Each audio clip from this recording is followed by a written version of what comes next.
बिस्मिल्लाहिर्रहमानिर्रहीम। अस्सलाम वालेकुम नाज़रीन, आप देख रहे हैं अर्दू टाइम न्यूज़ और मैं हूं आपकी मेज़बान। आइए बढ़ते हैं आज की अहम खबरों की जानिब। सबसे पहले बड़ी खबर शांगला से मौसूल हुई है, जहां आसमानी बिजली गिरने के अफसोसनाक वाक़े में एक ही खानदान के 3 अफराद जाँ बहक हो गए हैं। मकामी ज़राए के मुताबिक वाक़या अचानक पेश आया, जिसके बाद इलाके में सोग की फ़िज़ा कायम है। अब बात करते हैं मुल्क भर में अक़ीदत व एहतराम के साथ मनाए जाने वाले यौम शहादत हज़रत अली की। इस मौके पर मुख्तलिफ शहरों में जुलूस निकाले जा रहे हैं, जबकि सिक्योरिटी के सख्त इंतज़ामात भी किए गए हैं ताकि अमन व अमान की सूरत हाल बरकरार रखी जा सके। इधर सिंध हुकूमत ने एक बड़ा फैसला करते हुए सूबे में 4 रोज़ा वर्क वीक नाफिज करने का ऐलान कर दिया है। हुकाम के मुताबिक इस इक़दाम का मकसद इदारों की कारकर्दगी बेहतर बनाना और मुलाजमीन को मज़ीद सहूलत फराहम करना है। दूसरी जानिब गिलगित बलूचिस्तान में लैंडस्लाइडिंग के बाइस कई इलाकों का ज़मीनी राब्ता मुतासर हो गया है। मुतालिका इदारे सड़कों की बहाली के लिए काम कर रहे हैं, जबकि मुसाफिरों को मोहतात रहने की हिदायत की गई है। सियासी हलकों से खबर आई है कि चौधरी सालिक हुसैन से काफ लीग के मुख्तलिफ MPAs ने मुलाकात की है, जिसमें सियासी सूरत हाल और आइंदा हिकमत अमली पर तबादला ख्याल किया गया। अब बात करते हैं पंजाब के शहर साहिवाल की, जहां नई स्मॉल इंडस्ट्रियल एस्टेट बनाने का मंसूबा सामने आया है। हुकाम का कहना है कि इस मंसूबे से रोजगार के नए मौके पैदा होंगे और सनती सरगर्मियों में इजाफा होगा। बैनुल अक़वामी खबरों की जानिब बढ़ते हैं, जहां अमरीकी जौहरी बमबार बेस के करीब एक पुरस्रार ड्रोन देखे जाने के बाद सिक्योरिटी हाई अलर्ट कर दी गई है। हुकाम इस मामले की तहकीकात कर रहे हैं।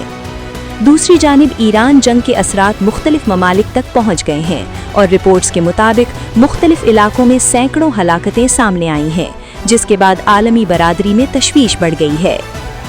इसी तनाज़र में शुमाली कोरिया ने मुज्तबा खामेनेई की हिमायत करते हुए अमरीका और इजराइल पर सख्त तनकीद की है, जिसके बाद खित्ते की सियासी सूरत हाल मज़ीद पेचीदा होती दिखाई दे रही है।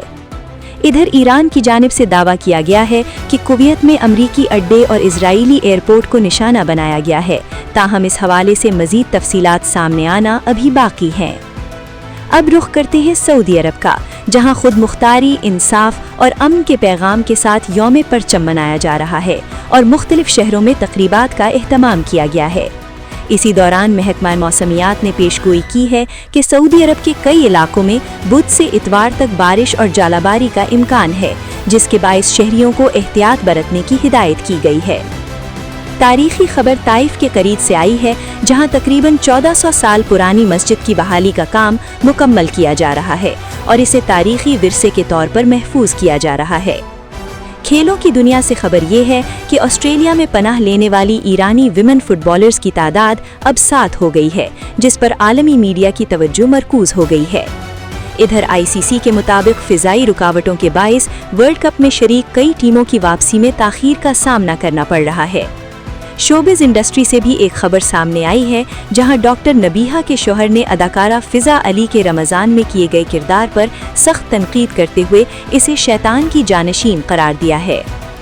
और आखिर में सेहत से मुतालिक एक अहम मालूमात। माहिरीन के मुताबिक खाने के बाद सिर्फ 15 मिनट की चहलकदमी सेहत के लिए इंतहाई मुफीद साबित हो सकती है और इससे निज़ाम हज़म बेहतर होने के साथ कई बीमारियों से बचाव मुमकिन है। ये थी आज की अहम खबरें। मज़ीद अपडेट्स के लिए हमारे चैनल अर्दू टाइम न्यूज़ को सब्सक्राइब करें, वीडियो को लाइक और शेयर करना ना भूलें। अल्लाह हाफ़िज़।